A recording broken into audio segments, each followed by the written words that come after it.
Hello everyone. So today I'm going to continue my topic of ecosystem from the previous class.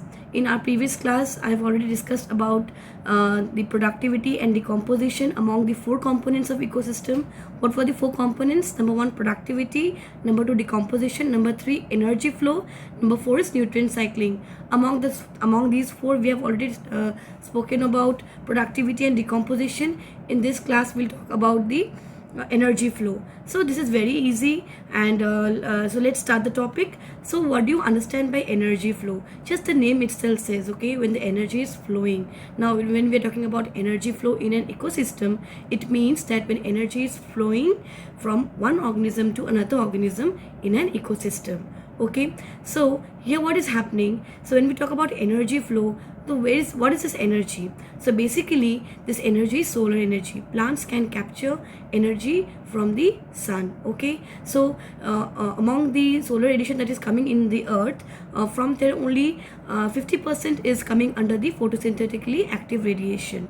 Okay, and among that only 2 to 10% of solar energy is being captured by the plants and utilized for the process. Okay, so what happens basically is that from one organism to another organism the energy is flowing. So here we will come under, in this topic we'll get to know about new terms known as food chain, food web. So let's talk about that. So first of all, when they capture the solar energy, they sit and they make their own food, they are known as autotrophs. Okay, so in that energy flow, in that energy flow, the plants, since they are making their own food with the help of solar radiation, for solar energy, or you can say with the help of sun, so they are known as the autotrophs. Okay, so they are also known as the producers. So in this process, the first that is coming is producer, the term producers. Remember this. Now from these plants, the animals are dependent on plants indirectly or directly for food. Okay, so the organisms which consume these plants are known as consumers. Okay, so they are coming under the next in the process. The next is the consumers, or we can also call them as heterotrophs, since they are utilizing the utilizing the plants for their food. They are known as heterotrophs. Okay, so first is producers, that is the plants, then we come in the heterotrophs. Okay, heterotrophs, or we can also call them as consumers or primary consumers. We can call them primaries because they are the first one to consume the plants. Okay, then from this primary consumers or heterotroph, it goes on to the secondary consumers. Okay, sometimes it can be carnivorous also. Okay, again, then from secondary consumers to the tertiary consumers. Okay, so primary, secondary, tertiary. So the sequence is like producers, then heterotrophs or primary consumers, and then we go on to the secondary consumers, then to the tertiary consumers. This is the sequence, and during each during each process, that is from the producers to consume the heterotrophs to the secondary consumers, there is an energy flow occurring. Okay, so this is what energy flow, and we have already learned in a previous class that the flow of energy is unidirectional in nature. Okay, it's unidirectional. Remember, this is very, very important. Now this ecosystem is divided into two parts. One is terrestrial ecosystem and one is the aquatic ecosystem. So you know the by meaning you can understand what it is. In terrestrial, what happens? In terrestrial, the producers are the herbaceous plants, the woody stems. Okay, so who consume them?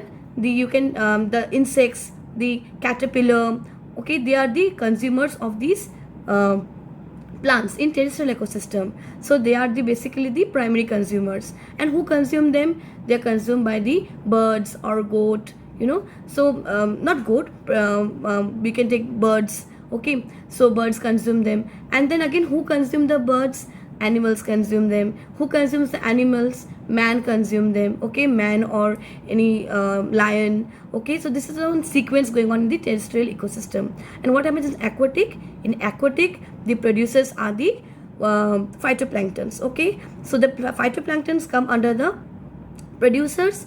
They are consumed by the zooplanktons, and the zooplanktons are again consumed by the fishes, and the fishes are consumed by the birds, or the pelicans, we can say. So this is a sequence that is being followed. So the ones who are producing are at the bottom, they are the producers, and the ones later who are consuming are known as the consumers. And as the level goes up, we call it as primary consumers, secondary, tertiary. So energy is flowing from one organism to the another organism in this process. Okay, so now okay, this is also known as a food chain. Okay, this is a food chain. This is a chain occurring for consumption of food along with the energy flow. So now food chain may be of two types. Okay, one is the normal simple grazing food chain. Okay, the second one is the detritus food chain. So this I will explain you on the whiteboard. So let's move on to the whiteboard.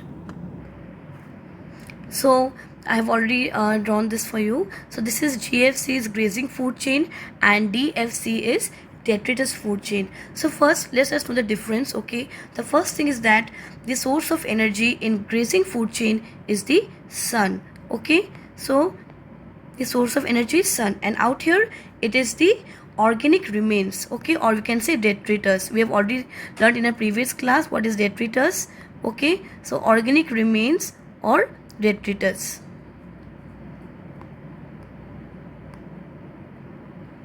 Okay, so this is the first difference. Second difference is that in this grazing food chain, this starts with the plants. This chain starts with the plants, and this chain it begins with the dead organic matter. Okay, dead organic matter.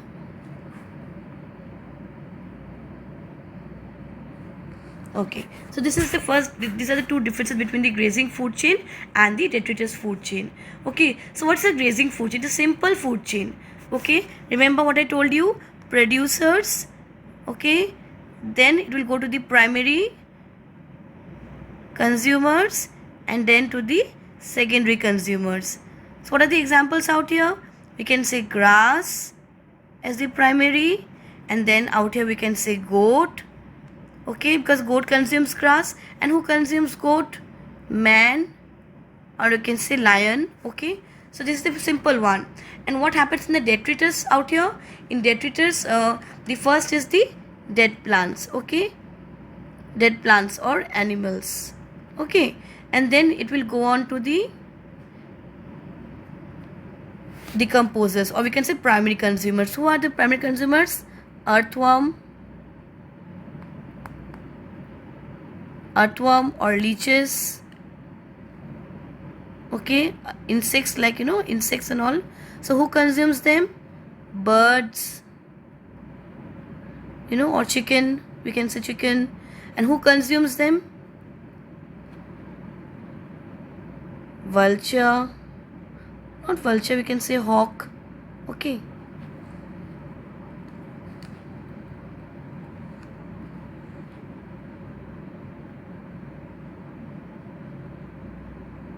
so this is out here, dead plants is the first one. Okay, then is the primary consumer. This is the primary consumer. This is the secondary consumer, and this is the tertiary consumer. Similarly, out here grass is the producer, primary consumer and secondary consumer. Okay, this is the basic difference between the detritus food chain and the grazing food chain. Now the next is that how do they meet the requirements? Detritus food chain, they meet their energy and nutrient requirement by degrading the dead organic matter. Okay, which is also known as detritus, as explained earlier. So now how do they do that? These enzymes, okay, what happens? These bacteria, fungi or the decomposers, what they do? They secrete digestive enzymes. Okay, they secrete decomposers, they secrete digestive enzymes. These enzymes, what do? They help in the breakdown. Okay, they help in the breakdown of the dead and waste materials, and they form the simple inorganic materials, and then these are also absorbed later by the decomposers. Okay, now we'll go on to the trophic level. Very, very important again, trophic level. So what is trophic level? Now all organisms are placed in a food chain based on the source of the of their nutrition or their food. Based on their food they are placed. Okay, this is known as trophic level.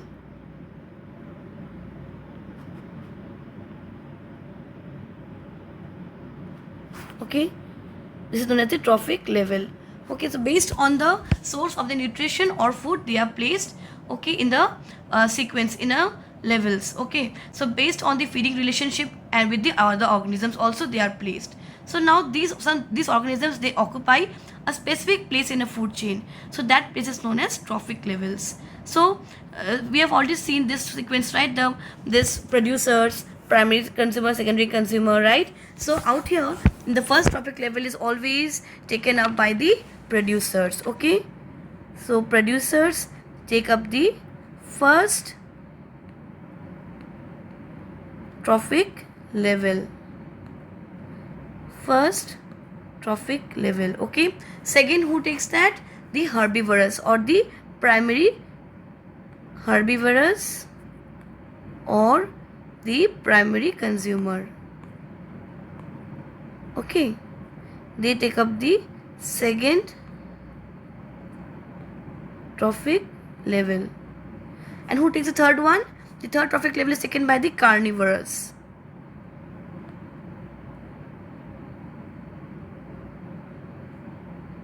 The carnivorous takes the, or you can also say call it as secondary consumers, they take the third trophic level.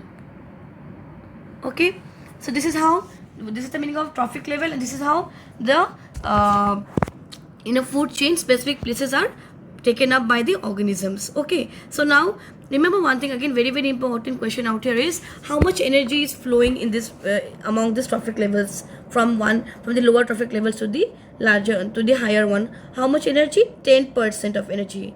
Very important question.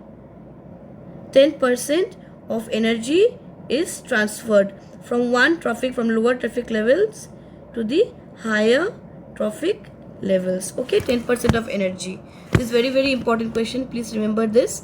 Okay, so now we'll go on to the standing crop. Okay, now what is standing crop? So in the trophic levels, certain mass of living materials, okay, certain mass of living materials are produced at a particular time, that is known as the standing crop.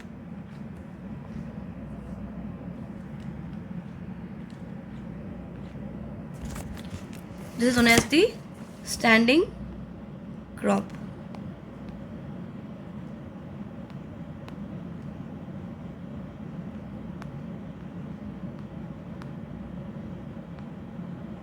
Okay, so this is the living. Remember this, very important again. Standing crop, or standing crop, it is the mass of living material, okay, that's produced at a particular time, okay, in the trophic levels. So now how is the standing crop measured? This is measured by the amount of mass of living organisms, or we can also call it as biomass, okay, in a unit area, and it is measured in the form of dry weight or fresh weight. Now when we talk about dry weight and fresh weight, remember always dry weight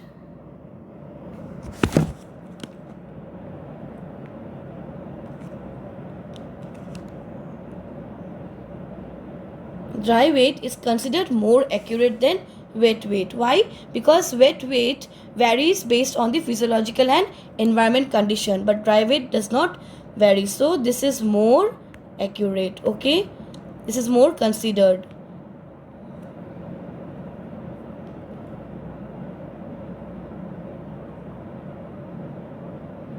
Now moving on to the food web. Now this is again very important. What is food web? Food web is when there is an interconnection of food chains. Okay, food web is the interconnection of food chains. So when many food chains are connected among each other, then they are known as food webs. Okay, so now next go to the next topic, that is the ecological pyramids. Again very important, ecological pyramids. Okay, so what is ecological pyramids?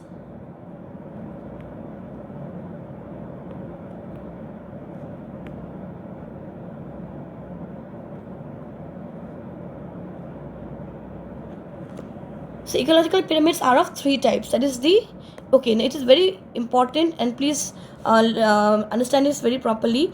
It's of three types based on the number of organisms. Okay, based on the number of organisms. Number 2 is biomass.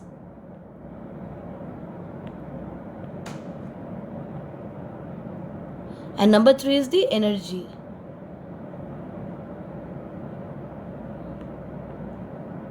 Okay, so number, biomass and energy. So remember this always, that normally the ecological pyramids are mostly like they are upright in nature, but there is also inverted pyramids. Okay, two type of pyramids are there.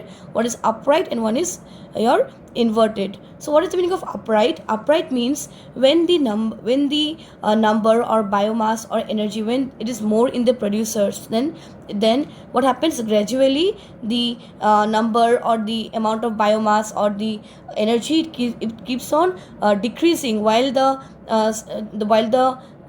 chain moves on, while the organisms, like energy is being flowing from one organism to another organism, or when one organism is being consumed by the other organism in a chain. What happens, the producer is more, and as gradually as it goes on, the number decreases, the biomass decreases and the energy decreases. So what happens, it forms a pyramid.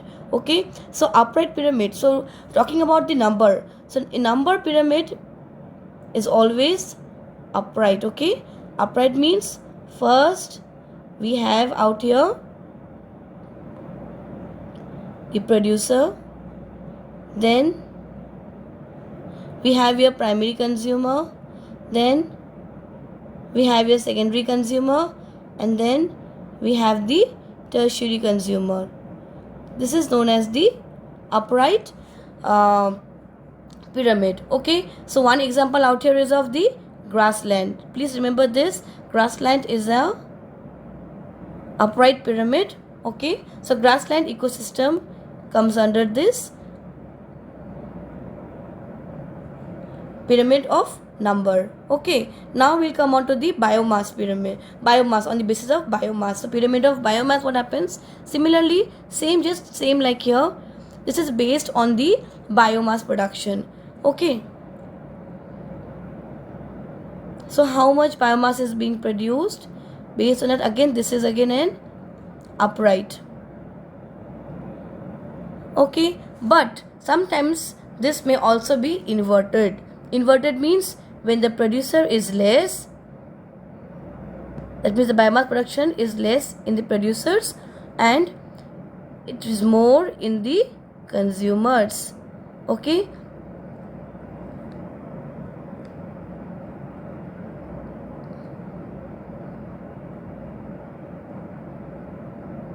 then this is known as the upright pyramid. Okay, so one example of upright pyramid out here, inverted pyramid out here is the pond ecosystem.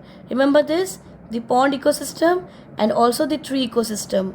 Okay, so pond ecosystem and tree ecosystem comes under the inverted pyramid.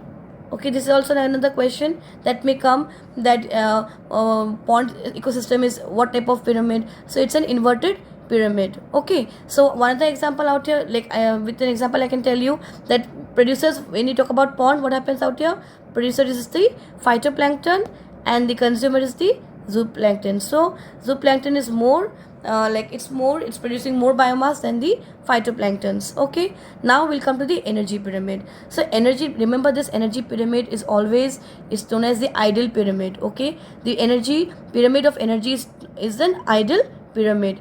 This is also again similarly, it's like the earlier ones, this is also an upright pyramid. Okay, this is also an upright pyramid. Producers, then primary consumers, secondary consumers, and then the tertiary consumers.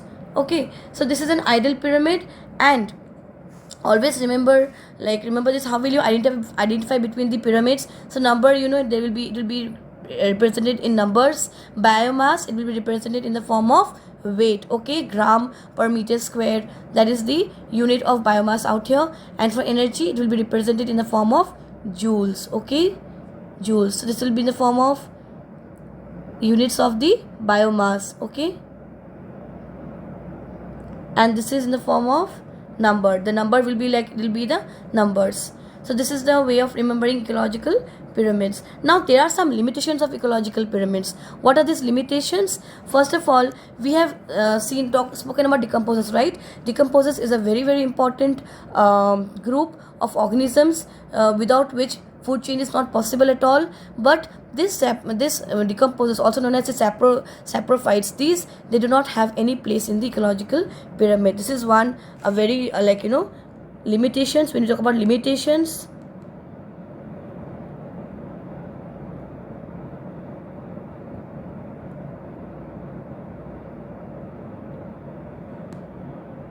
so number one limitation is saprophytes, okay. Saprophytes have no place out here, or we can say decomposers,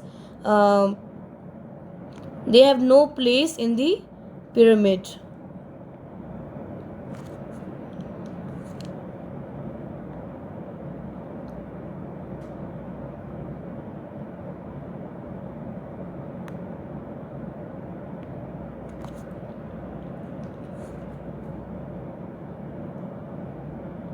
Okay, number two out here is that sometimes what happens is that same species in 2 or 3 levels, like same species may belong to two or more levels, trophic levels, okay. But when we talk about this pyramid out here, then same type of species are not considered here, okay. So same species not considered here, okay, in this trophic levels. Number 3 is food web, okay. Food web is not accommodated here. As we talk about food web out here, food web is not accommodated in pyramids, okay. Food web not accommodated, okay. Number 4 is that as per trophic, this pyramids, it is saying that the food chain is very simple, but if you look into the nature, then there is no such term as simple food chain. Food chain can never be simple. Like many organisms are involved, so this is not represented in the ecological pyramid. So these 4 are the limitations of the ecological pyramid, okay. No simple food chain, okay. No simple food chain exists in the nature. Now, what is the importance of ecosystem? Let's talk about the importance of ecosystem. So what is the importance out here? Importance is that this ecosystem is taking part in the nutrient recycling process and the energy flow. Remember that in ecosystem, energy flow is very essential along with the nutrient recycling, okay. Nutrients has to be recycled for the betterment of the ecosystem. So last topic that we are coming out here right now is the nutrient cycling, okay. Nutrient cycling. So here we'll talk about the carbon cycle. Nutrient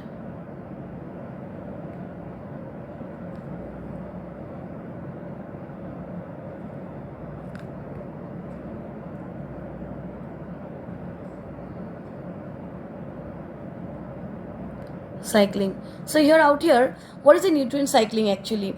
This is the movement, okay, storage and movement of nutrient elements through the various component of ecosystem. When a nutrient is being it is being transferred in the environment, in the ecosystem, okay, through the various components, then it is known as nutrient cycling. So again, this is of 2 types.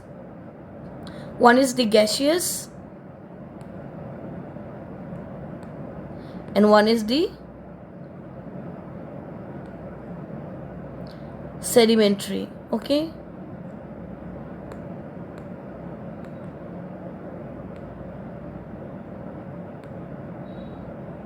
So what is gaseous and sedimentary? So in gaseous, we are talking about the atmosphere. Remember, gas is present in the atmosphere, right? So when we talk about gaseous nutrient cycling, here we talk about the atmosphere or the hydrosphere, okay. The reservoir is the atmosphere or the hydrosphere. And when we talk about the sedimentary, It is the Earth's crust. Okay, reservoir is the Earth's crust. And when we talk about the gaseous, it is the atmosphere or the hydrosphere.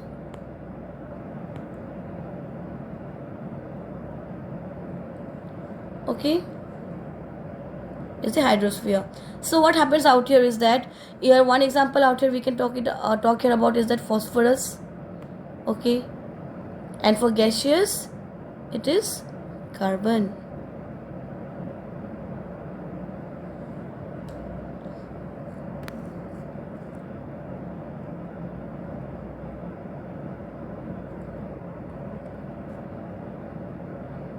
Carbon. Okay, so now what happens in carbon? How is carbon recycled in the environment? Okay, so from coal, combustion of coal. Okay, combustion of coal, what happens? It releases the carbon dioxide in the atmosphere. Let's do out here. I hope my pen supports me for the last time. So coal combustion gives carbon dioxide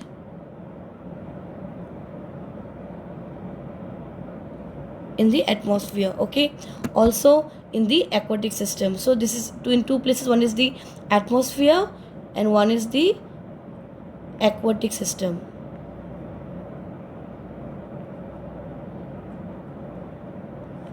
I don't know what's wrong with my pen today.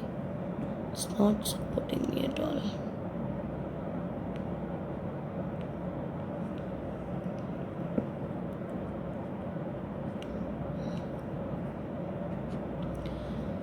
So out here, coal combustion releases carbon dioxide in the atmosphere and also in the aquatic environment. So in aquatic environment, who consume this carbon dioxide? It's consumed by the organisms present in the water. Okay, so or we can call it as aquatic organisms. Okay, now for the atmosphere, what happens out here? We know that carbon dioxide is utilized by the plants. Okay, plants utilize carbon dioxide for which process? Photosynthesis.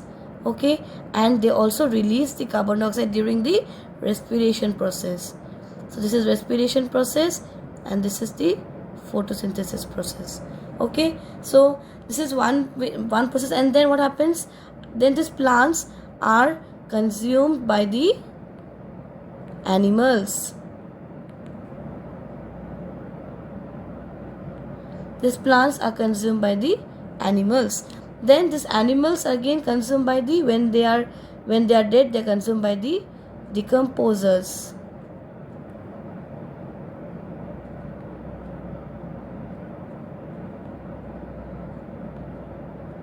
Okay, so also these plants are consumed by the decomposers. When they die, then when they are dead, then they are consumed by the decomposers. When they are dead, consumed by the decomposers. Okay, then these decomposers, they also release the carbon dioxide in the atmosphere by the process known as respiration. Okay, similarly, aquatic organisms, they also release it by the process known as respiration. So this is how carbon is recycled in the environment. Okay, in the environment. So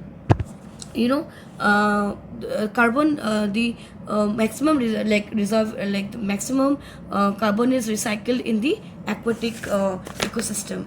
Okay, so this is all about the energy flow, ecological pyramids, and nutrient cycling in today's class. So now I'll talk about I'll talk about I promised you that we'll talk about some interesting things in the classes. So let's talk about this one.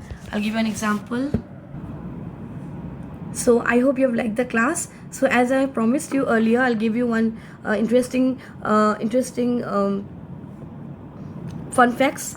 Okay, so sparrow birds, like sparrow bird. So sparrow bird is also sometimes it's also acting as a primary consumer and sometimes it's also acting as a secondary consumer. So sparrow, when they consume seeds, okay, then they come under the primary consumer, and when they consume the insects, then they come under the secondary consumer.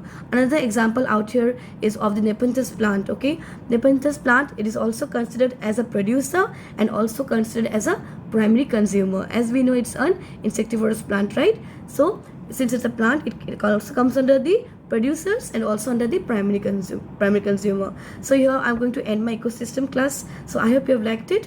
In the future, I will be discussing about some important questions that may come for your examinations, and also I'll be talking about other topics of biology.